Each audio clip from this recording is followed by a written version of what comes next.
भाई 2-4 मुसलमान आए, उन्होंने अपने ही सनातन धर्मी हिंदू भाइयों को कभी तलवार के बल पर, कभी लालच के बल पर, कभी चमत्कार के बल पर, तो कभी और बहुत तरह के, एक तरह से हम कहेंगे कि भ्रम भ्रांतियां फैला करके अपने ही ऋषि ऋषिकाओं के वंशधरों को, हमारे ही सनातन हिंदू भाइयों को इस्लाम में तब्दील कर गया।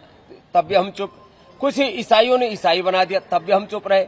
भैया देखो, सनातन धर्म में कोई कमी नहीं है। जो सनातन धर्म के नाम पर ऊंच नीच, भेदभाव, छुआछूत के झूठे आरोप लगाते हैं, सनातन धर्म में तो कुछ थोड़े बहुत बिगड़े हुए दिमाग के लोग हैं जो ऊंच नीच भेदभाव करते हैं।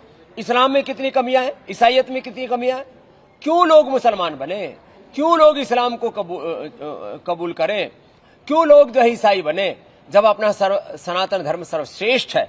सर, प्रधानमंत्री नरेंद्र मोदी दिमागी नक्सली की बात कर रहे हैं। प्रधानमंत्री नरेंद्र मोदी दिमागी नक्सली की सर बात कर रहे हैं। इसे लेकर पीछे कमरा महबूबा मुफ्ती कह रही हैं कि मैं दिमागी नक्सली हूं। अब देखो, ये कुछ लोग बौद्धिक दृष्टि से वितंडा, बौद्धिक अराजकता देश में फैलाना चाहते हैं, वो ठीक नहीं है।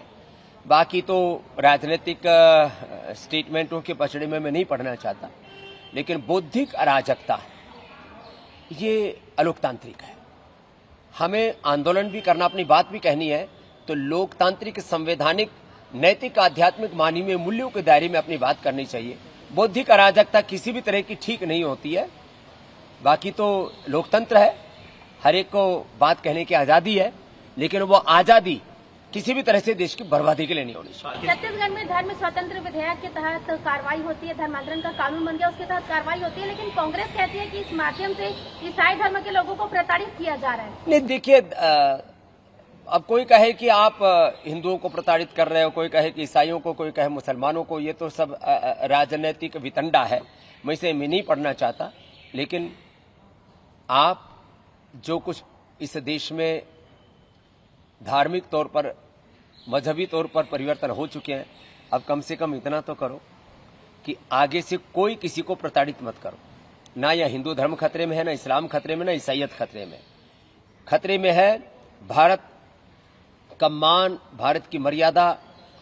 सर, पाकिस्तान के राष्ट्रपति कह रहे हैं कि पाकिस्तान की जनता को, वहां के पाकिस्तानियों को, हिंदुओं को सहन करना पड़ रहा है। अरे साहब, हिंदुस्तान में कितने, पाकिस्तान में कितने जुल्म और ज्यादतियां हुई है हिंदुओं पर, बांग्लादेश में कितने जुल्म ज्यादतियां हुई। पूरी दुनिया में करीब 56 इस्लामिक देश हैं, उसमें से कुछ मिडिल ईस्ट के और खास करके बांग्लादेश और पाकिस्तान में तो हिंदुओं के साथ जो जुल्म ज्यादतियां हुई है, वो मानव सभ्यता के सबसे बड़ी क्रूरताओं में सम्मिलित है।